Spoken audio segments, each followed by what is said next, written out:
right, so welcome guys to this educational video from YieldNest. We are here to educate and help you.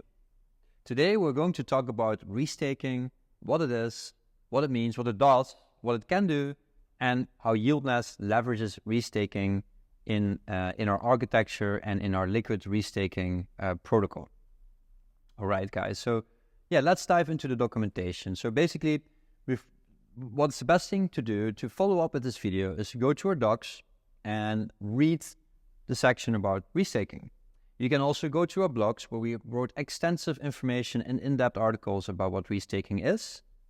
And if you want to go even deeper, you can go to the YieldNest risk team where we dive really deep into this topic and into the different restaking categories, etc., etc.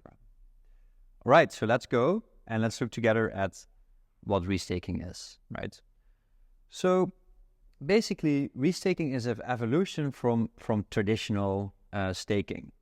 But we can go back way further than that. Restaking is basically an evolution from merge mining. So you have first had merge mining, which is a concept in Bitcoin where Bitcoin mines the Bitcoin chain. And then with merge mining, you can also start to mine other chains. The problem with merge mining was there was a nothing at stake problem. This means that when you do merge mining on a different chain, like in Bitcoin, we had a different chain called Mastercoin. If you would actually mine there, then there was a nothing at stake problem, and those chains would get attacked quite heavily. So this never worked. In proof of stake, we have a concept of staking. So you need to actually have something at stake. So that attack that happened in merge mining cannot happen at traditional proof of stake chain because it's you have something at stake.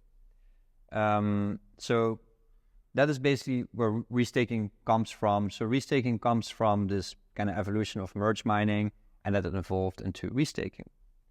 Now going back to restaking, what it is today, it kind of evolved from traditional staking, which is basically we're taking 32 of our, in this case, let's take, for example, Ethereum, the Ethereum network. We're taking 32 of the Ethereum base assets.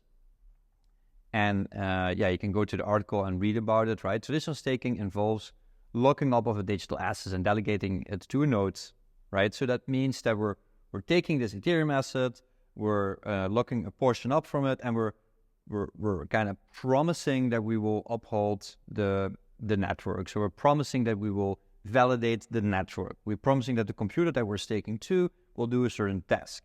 If the computer that we're using doesn't do that, then we will get slashed and we will get basically kicked out of the network, right? This is pretty hard to participate in for most people. So after traditional staking, we had something called liquid staking. Liquid staking means that we can actually delegate the responsibility of running a computer to a third party. So that means that we're trusting a third party to stake for us. And examples of this are Lido, Rocket Pool, FraxETH, etc., etc., etc. After this evolution from traditional staking to liquid staking, we get restaking. And with restaking, we basically take assets from that base network and then restake it to other applications or protocols around the main protocol, right? So in restaking, we also, again, have different types of restaking that are very important to understand before we dive deeper into the use cases of restaking. So in restaking, the two types that we currently have is basically just standard restaking, means we're taking a liquid staking derivative from ETH or any ERC20 token. So this could actually mean a liquidity pool, an ERC20 token could be USDC, could be a derivative of ETH like staked ETH or wrap staked ETH, etc. Then we can take that economic asset, point that in this case in the eigenlayer restaking protocol to a node operator, and then the node operator will basically restake that to different AV assets. If me as a restaker stakes to a wrong or malicious node operator, the restaker can get slashed, right? And because of this mechanism and all these people that are very kind of wanting to earn an extra yield and not get slashed, as the idea of this restaking concept is that we will pick the right node operators that will do the job well for the specific AVS, right? That's the whole concept of restaking. And basically with traditional, the standard restaking, base restaking, you're just taking an asset and you're pointing this to a restake contract. In this case, an eigenlayer is an eigenpot, and a restaking to a node operator, and then that restakes to different active validated services, which I will explain in a bit what that exactly means, but you could see this as different applications that we're restaking to, right? So that's the first form of restaking, and we call this an LRT, of a restake token. A restake token, or a liquid restake token, and in the form in YieldNest, it will be Y and LSD, and in the form of eigenlayers, is you restake tokens, right? Then we have native restaking, which basically entails that we're taking Ethereum, we're taking 32E, right? We're restaking into validators, and we're restaking the whole validator to a node operator. So that is native restaking. And native restaking is much more powerful because you don't only have your ERC20 or your asset at stake, you have your whole node operator at stake.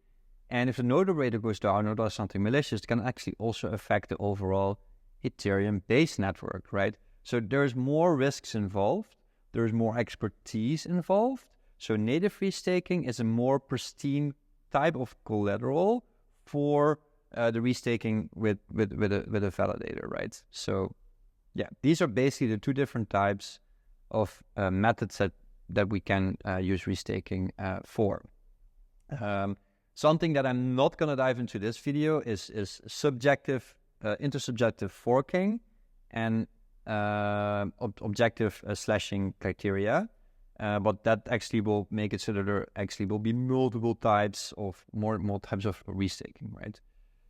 What is now important is actually like, why are we doing all this complicated stuff? Like as I just explained, there's native restaking and restaking, and there's different types of slashing, and there's all these different variations that we can think of. So with restaking, with this new kind of concept, as I said, like restaking is a new DeFi primitive, a whole blue ocean of new applications and potential new use cases open up. We basically open up a whole open, innovative playgrounds for us to operate in, right? With restaking, we can build new forms of MEV management. We can build AI interfaces. We can build new forms of bridges. We can build keeper networks. But we can do also a lot of off-chain or on-chain stuff. Like there's many new use cases that we can entail with restaking, right? And what is important to understand is that we're early in this innovation, and it might take a little while before we get the real yield flowing in, as I think the Eigen Foundation or the other LRT protocols tend to make people believe, like, oh, this is restaking, it's going to be huge, blah, blah. Yeah, I think restaking is going to be huge, but as in any innovation, this can unfortunately take a while. That's just the fact, right? All right, so restaking consists of these different applications that I just explained, right? So we have a bridge, we have keeper bots, MEV management, etc. What's important to understand is that these applications are called active validated services, right? So basically how you could see that is basically here in this graph kind of shows it very well, right? So we have the Ethereum Trust Network, right? Then we have like staking services on top of that, like Lido or like solo stakers, etc. And then on top of that, we get all these different layers that are built on top of it, right?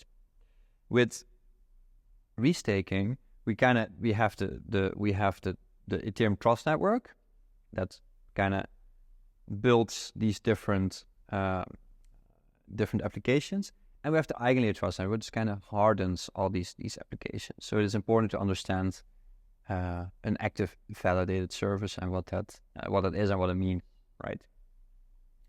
All right. So I talked a lot. I think that again, restaking in the simplest form, if you go to the documentation, it's basically the exporting of crypto economic security to different applications, right? So that is a simple explanation. I gave you a very detailed, in-depth explanation, and so that is basically what restaking is, right? And EigenLayer is the first restaking protocol. They made this innovation, but they're not going to be the last, right? So there's going to be multiple types of restaking protocols. And currently, EigenLayer works with a architecture where there's a restaker, a node operator, and an active validated service. This architecture will evolve.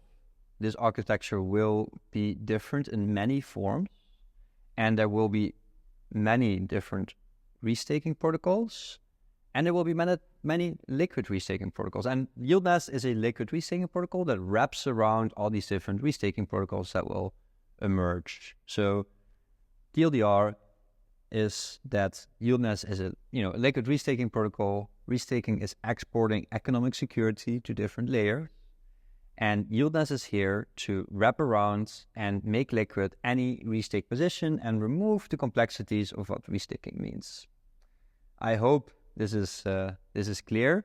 If you want to dive deeper, I would recommend everybody to read our documentation, follow us on Twitter, and watch our other videos about restaking and the future of restaking and anything you want to know. Also, we have an amazing blog where you can read more in-depth information about these articles. All right, guys, thank you very much, and see you guys in the next video. Thank you.